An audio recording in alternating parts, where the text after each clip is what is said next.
हर एतबार से, हर जाविये से आज मुसलमान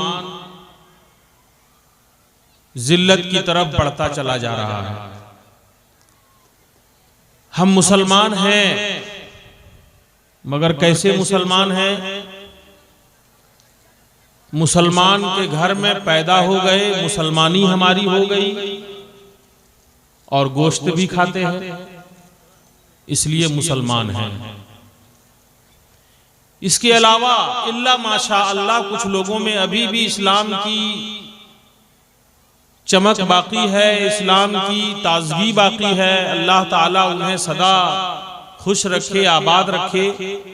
अक्सर व बेशतर लोग ऐसे हैं इस वक्त कि किसी भी तरह से देखने से नहीं लगेगा कि ये मुसलमान है। न वज़ा क़ता से लगेगा, न लिबास से लगेगा, न अमल और किरदार से लगेगा, न उनके गुफ्तार से लगेगा कि ये मुसलमान है और ये उस नबी का कलमा पढ़ता है जिस नबी के नाम पर सहाबा ने अपनी गर्दनें कटाई थी, अपनी जानों की कुर्बानियां दी थी, तब जाकर के ये मजहब इन लोगों तक पहुंचा है। वक्त बहुत कम है, 11:40 से ज्यादा हो चुका है। मैं 12 बजाऊंगा आप हजरात का और बस मैं रुखसत हो जाऊंगा। इस इलाके में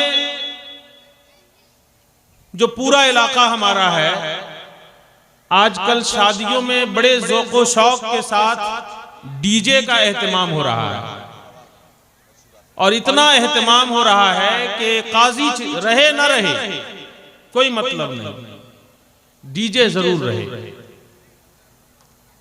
काजी की तलाश नहीं रहती है, काजी की जांच पर परख नहीं रहती है, कौन निकाह पढ़ाएगा नहीं पढ़ाएगा, जो भी मिला किसी तरह लुढ़बुढ़वा के पार कर दिया। लेकिन डीजे साउंड जरा सा भी कमजोर नहीं होना चाहिए। अगर जरा सा भी कमजोर हो गया तो साउंड वाले की खैर नहीं है। कायदे का बजना चाहिए और नौजवानों को आप फहश फहश गाने बजाते हुए देखेंगे कि उन गानों पे अपना जिस्म नचा रहा है, थरका रहा है, डांस कर रहा है। शराब भी पी लेता है और पीने के बाद भी जब होश में आता है तो बोलेगा हम तो सुन्नी जन्नती मुसलमान हैं, हम तो सुन्नी जन्नती मुसलमान हैं, जन्नत हमारी जागीर है, वगैरह वगैरह। अलायाज़ु बिल्लाह। इस मजमे में मैं देखना चाहता हूं, इलाके के लोगों में अक्सर लोगों को मैंने ये कहते हुए सुना कि बंद होना चाहिए। बहुत लोग बोले डीजे बंद होना चाहिए, लेकिन करेगा कौन? गए जो कहते हैं ना कि बिल्ली के गले में घंटी टांगेगा कौन? इस मजमे में मैं देखना चाहता हूं कितने लोग हैं जो चाहते हैं कि ये फितना हमारे इलाके में बंद हो। जरा हाथ उठा के बताइए तो मैं जिंदगी आपकी देखना चाहता हूं। कितना आदमी है जो चाहता है कि डीजे बंद हो जाए? जो नहीं चाहते हैं हाथ एकदम नीचे रखिएगा, हमको कोई शिकायत आपसे नहीं होगी। देखिए नौजवान लोग भी चाहते हैं कि ये बंद हो जाए, कुछ लोग चाहते हैं कि ये सब बंद ना हो, इलाके में जारी रहे। कुछ लोगों के चाहने से कुछ फर्क नहीं पड़ता है। अगर आप हजरात चाहते हैं ये बंद हो तो फिर आप अज़्म मुसम्मम कर लें। आप देख रहे हैं अच्छी तरह से अपनी नजरों से, सोशल मीडिया के जरिए लम्हा लम्हा खबर आप तक पहुंच रही है।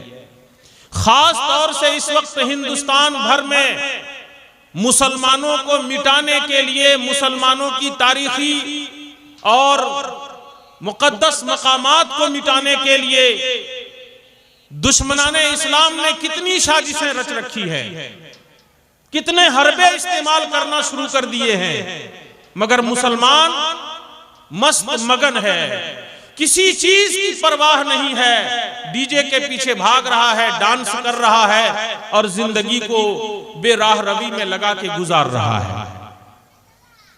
और ये सोचते हैं लोग कि अरे कहीं हो रहा है होने दो, हमारे यहां थोड़ा ना हो रहा है। वो भी किसी दिन यही सोच रहा था, जहां पे आज कुटाई हो रही है ना, वो भी किसी दिन यही सोच रहा था कि कहीं हो रहा होने दो, मेरे यहां थोड़ा ना हो रहा है। इसी तरह सोचते सोचते वो फितना उसके घर तक पहुंचा